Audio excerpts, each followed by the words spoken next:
tarde. Sí, ya me deben de recordar, soy la profesora Rosa Martínez, la profesora de Ciencias Naturales. En esta nueva cápsula vamos a trabajar con la nueva guía que se está haciendo entrega esta semana y tiene que ver con los mecanismos evolutivos de las poblaciones. Para empezar, vamos a iniciar esta pequeña cápsula. En esta yo les muestro una imagen. Si yo les consulto a ustedes o tengo la oportunidad de interactuar con ustedes, yo les pregunto, ¿qué observan en esta imagen? Deberían de responderme, profesora, observamos unos escarabajos o chinitas, también como se conoce, de color marrón y de color verde. Y entre los dos grupos de animalitos se presenta una flecha donde se visualiza que una chinita marrón o escarabajo marrón se desplaza hacia una población de color verde. ¿Qué va a pasar con eso durante el tiempo? Eso nos está indicando que esta chinita, al salirse de su población original y mezclarse con un nuevo grupo de individuos, como lo son los escarabajos verdes, la descendencia en unos años, ¿verdad? Que se va a ver, van a hacer una mezcla de escarabajos verdes y escarabajos marrones. ¿Por qué? Porque al ingresar un nuevo individuo con características diferentes a esta población uniforme de escarabajo verde, se va a generar una mezcla del material genético de la población 1, que son los escarabajos marrones, con los genes o la información genética de la población 2, que está representada por los escarabajos verdes. Esto, mis queridos alumnos, suele ocurrir en la naturaleza y eso representa un mecanismo evolutivo de los cuales vamos a trabajar más adelante. Y eso se conoce como migración, porque este escarabajo migró de su población original y se incorporó a una nueva población. Entonces, una vez iniciado, vamos a dar inicio a esta nueva cápsula. Vamos a tratar de, voy a ir hablando un poco más rápido para que me dé tiempo, porque estas cápsulas realmente son relativamente cortas para poderlas subir a las redes. Y entonces, ¿qué vamos a hacer? Primero voy a retroalimentar de un modo muy rápido la guía anterior que ustedes desarrollaron. Allí tenían preguntas de desarrollo o de análisis o de observación en función de las imágenes o contenidos que allí se trabajaron. La primera pregunta que salía era que era selección natural. Allí sencillamente ustedes iban a poner una breve definición en función de lo que leyeran de los contenidos. Yo ahí les puse, por ejemplo, si me ubico como ustedes, esta es la definición que está en la guía, tal cual como está. Variaciones que sufren los organismos para poder sobrevivir a los constantes cambios que ocurren a su alrededor. Y eso le va a permitir a ellos adaptarse y generar una descendencia nueva, genéticamente mejorada. Eso si lo querían copiar en modo textual. Ahora, aquel que interpretó y comprendió la guía lo puede poner con sus palabras, incluso más corto que esta definición. ¿Qué ocurre cuando una especie no se logra adaptar al tiempo? Sencillamente desaparece, se extingue o se mueren. Esa era la respuesta que tenían que colocar allá. Luego tenemos ejemplos de observación de imagen. En esa imagen 1 les puse en el caso de la jirafa y les puse 3 pequeñas preguntas y les consulto. ¿Qué estructura del cuerpo de la jirafa observas que ha sufrido cambio en el transcurso de los años? Evidentemente, el cuello, ¿verdad? ¿Qué crees tú que originó el cambio y la evolución en la estructura del cuerpo de la jirafa? Sencillamente que ustedes me colocaran la necesidad de alcanzar los alimentos o en las ramas más altas de los árboles, estaba bien. Allí podían redactarlo en función de lo que ustedes comprendieron en la lectura. ¿Por qué se considera esto un proceso de evolución a partir de la selección natural? Explique. ¿Por qué? Porque generó un cambio en estos individuos y esto favoreció su existencia a través del tiempo, ¿ya? Si eso no lo hubiese favorecido, ya las jirafas se hubiesen extinguido mucho tiempo atrás. Luego tenía un ejemplo 2, donde yo les puse esquema de la evolución de las aves y la ballena. En este caso, vamos a hablar rápido de las aves. Allí, sencillamente, ustedes tenían que observar la imagen y me tenían que decir cuáles eran esos cambios que están observando. Si lo ven desde la escala más baja, ustedes pueden observar que las aves, desde sus antecesores, ¿verdad? Es decir, desde el organismo ancestral, ella perdió su cola. Segundo, generó alas Y tercero, aumentó en su altura. Entonces, allí tenían 3 cambios físicos claramente evidentes en estas imágenes. ¿Para qué les sirvió? Para correr más rápido, para escapar de sus depredadores y poder lograr obtener alimentos de otros lugares de los cuales no estaban acostumbrados a obtener, ¿ya? Para eso se lo permitía el vuelo. Luego, había otro ejemplo, que era el caso de la mariposa. Ustedes tenían que leer ahí el contenido, y yo ahí les explicaba la historia de esta mariposa llamada Viston betularia, que en el caso de ella, debido a fuentes de contaminación extremadamente altas en una ciudad de Inglaterra llamada Manchester, conllevó a que esta mariposa, ¿verdad?, se viera más blanca, ¿verdad?, empezó a perder el color de sus alas, y eso le generó un gran problema a esta población de individuos. ¿Por qué? Porque las mariposas eran visiblemente más fácil por sus depredadores, y ellas empezaron a sufrir depredación por otros individuos. ¿Qué hizo ella? Ante ese peligro, la mariposa alteró su información genética y a modo de generar un color más oscuro que le permitiera entremezclarse o ocultarse en el bosque donde ella se encontraba. Y esas fueron las razones para protegerse o cambiar durante la evolución, sencillamente por protección. Luego que ya retroalimentamos la guía, ¿verdad? Yo acá les pongo ya un esquema bien general de cuáles son los mecanismos evolutivos. Aquí yo les muestro los 5 mecanismos evolutivos, ¿ok? La selección natural es el número 1 y ya lo trabajaron en la guía pasada. Y los otros 4 mecanismos que faltan, mutación, flujo génico, deriva génica y apareamiento no aleatorio, perdón, es lo que ustedes van a trabajar en esta nueva guía que se está haciendo entrega esta semana. Acá le hice un esquema, y así como está presente en esta presentación o esta cápsula, también la van a observar en su guía. Allí tienen una breve definición de los últimos 4 mecanismos que debemos trabajar. La mutación, se lo voy a explicar de un modo bien cortito, son pequeños cambios que ocurren a nivel de nuestro material genético. Eso ocurre de forma espontánea, ¿ok? Generalmente, cuando un individuo se ve expuesto a un peligro, nuestro ADN empieza a sufrir ciertos cambios bien chiquititos, de modo de brindar algunas características que puedan ser beneficiosas al organismo para adaptarse al medio ambiente. Pero suele pasar que esos cambios a lo mejor no son tan beneficiosos y puede ser perjudiciales, y en vez de beneficiar, le genera un daño. ¿Cuándo nos beneficia? Cuando el organismo logra cambiar y cuando logra adaptarse al medio ambiente. ¿Cuándo son perjudiciales? Cuando esos cambios que ocurren en el material genético no generan ningún beneficio para el individuo, como es el ejemplo de los dinosaurios. Los dinosaurios, lamentablemente, a pesar de que cambiaron su material genético, no les fue favorable para adaptarse a los nuevos cambios que ocurrían en el planeta. ¿Cuándo se dice que es neutra? Cuando esos cambios a nivel de nuestro material genético ni nos benefician ni nos perjudican. Sencillamente seguimos viviendo, adaptándonos sin necesidad de sufrir ninguna de estas dos. Luego tenemos el flujo génico o migración. Sencillamente es cuando ocurre el traslado de una población de individuos hacia otro, ¿ya? Si somos individuos con una población con características determinadas, esa característica determinada, cuando nosotros nos mudamos a una nueva población de individuos, la estamos trasladando a este nuevo grupo de individuos. ¿Qué va a pasar?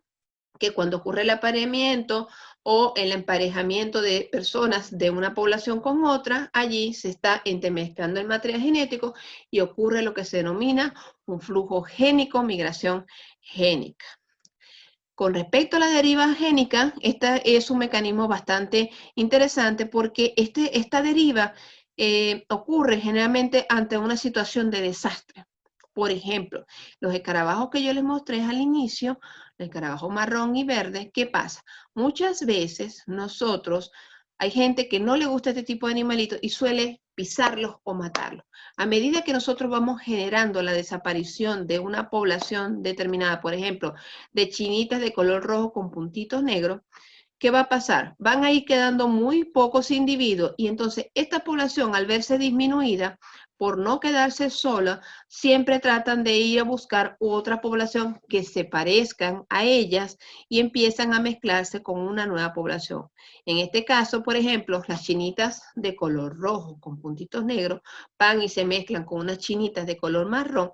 ¿Qué va a pasar? Que los nuevos hijos que van a nacer durante los años, van a tener características de ambas chinitas, ¿ya? O sea, van a salir marrones y van a salir rojos y negros. Pero eso va a ser por un periodo muy corto. ¿Cuál es la desventaja? Ustedes dirán, profe, esto se parece mucho al flujo de la migración génica. Se parece. Pero suele pasar que con la deriva génica, a la larga, los individuos de esa población que sufrió o se vio reducida drásticamente tienden a desaparecer con el tiempo y predomina la que tiene mayor número de individuos. Y por último tenemos el apareamiento no aleatorio. Esto está referido más que todo cuando aquellos animales se aparean en función de su característica física.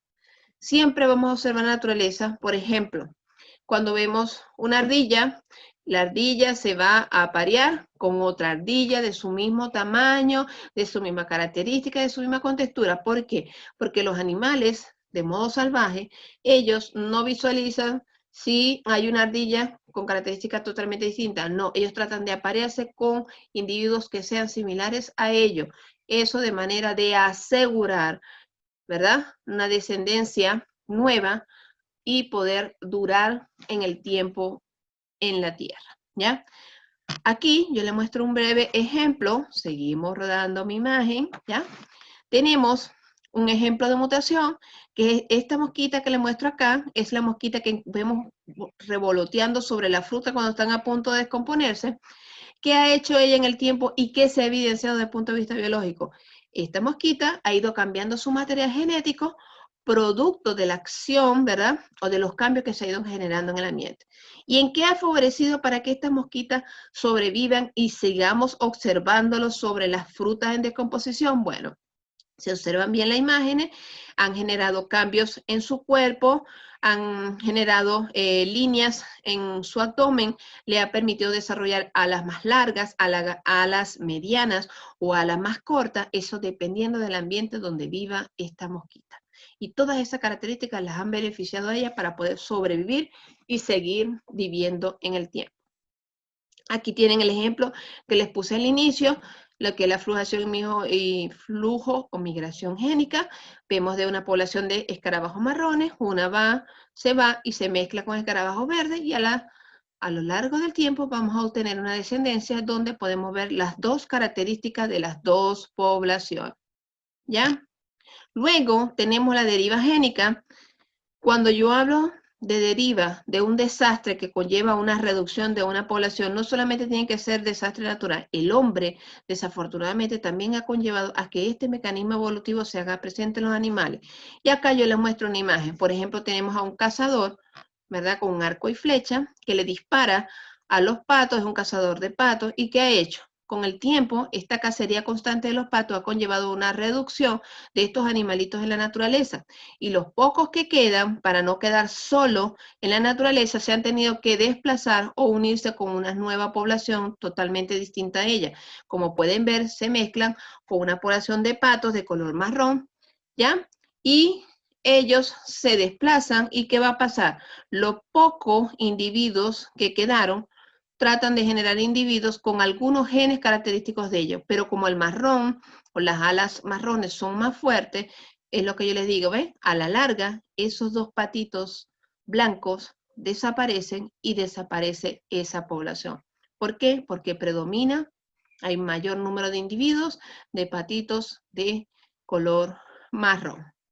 Y aquí tiene un ejemplo de apareamiento no aleatorio. Tenemos dos pingüinos. Fíjense, los dos pingüinos, tanto el femenino como el masculino, son idénticos.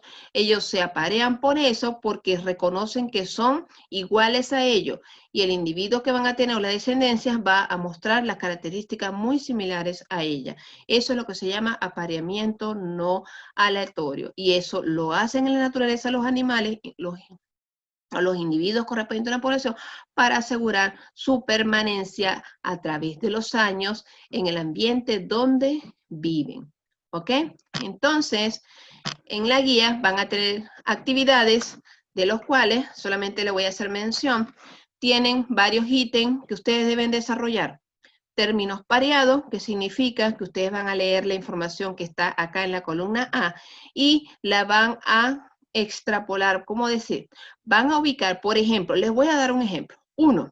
Flujo de información de una población a otra. Ya allí le di una palabra clave.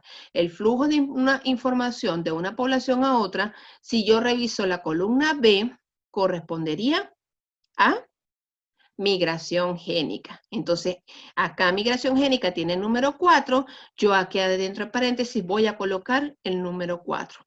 Y así van a ir haciendo con cada una de las definiciones que yo les coloco en esta actividad de términos pareados.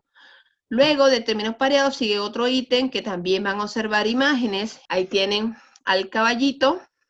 Yo les coloco debajo de ello la mutación, es decir, cambios en su material genético, favoreció que estos animalitos pudieran alargar sus patas. Entonces yo acá les pongo, ¿qué tipo de mutación observas en la evolución del caballo? Para eso tienen que complementar o leer bien la lectura. Yo les digo que la mutación en función de los cambios en las características del caballo. Si esto favoreció, yo les voy a responder esta pregunta, ¿verdad? Entonces la mutación sería mutación benéfica. ¿Qué beneficios le ha dado al caballo esto a través del tiempo? Porque ahora ellos tienen las patas más largas. ¿Qué les permite al caballo las patas más largas? Eso ustedes lo van a analizar y me lo van a colocar allá. Luego tenemos la mutación de favoreció la adaptación de los dinosaurios a los nuevos cambios ambientales del planeta. Igual, van a hacer lo mismo. Ahí me van a responder, ¿qué tipo de mutación sufrieron los dinosaurios?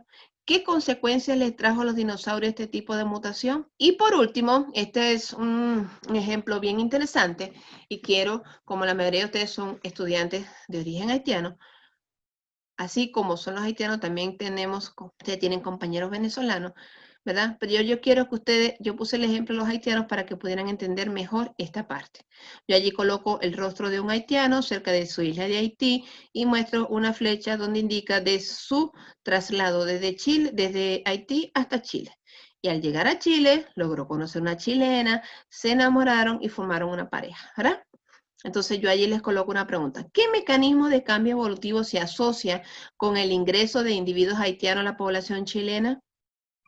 ¿Qué cambios se observarán dentro de la población en los próximos años si los haitianos se aparean con individuos chilenos? Entonces allí me lo responden.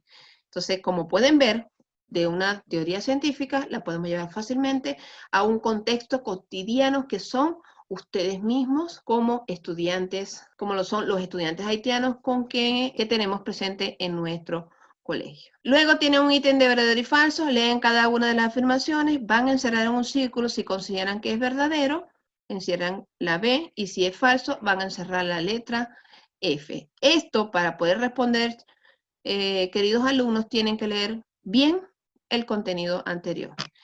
Y para cerrar, en resumen, para que una población de individuos evolucione, debe pasar por lo menos alguno de estos 5 mecanismos evolutivos que hemos trabajado en estas 2 guías.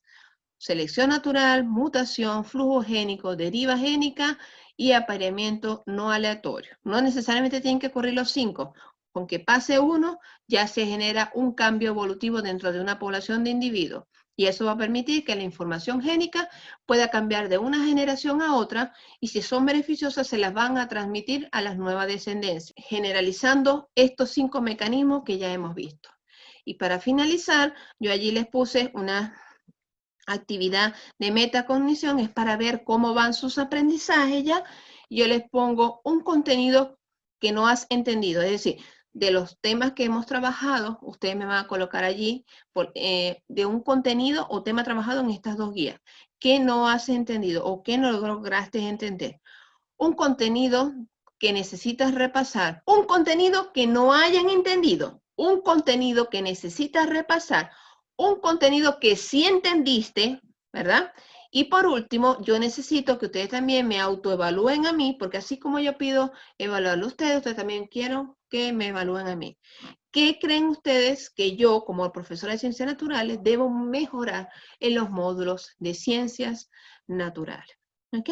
Entonces, espero que realicen la lectura, comprendan, y si no entienden, por favor, en la guía está mi correo, me pueden mandar las consultas allí y yo voy a estar pendiente para responder. Entonces, para terminar, agradezco su atención y espero que les vaya bien en estos dos módulos. Me despido, cuídense mucho, nos vemos en una próxima cápsula.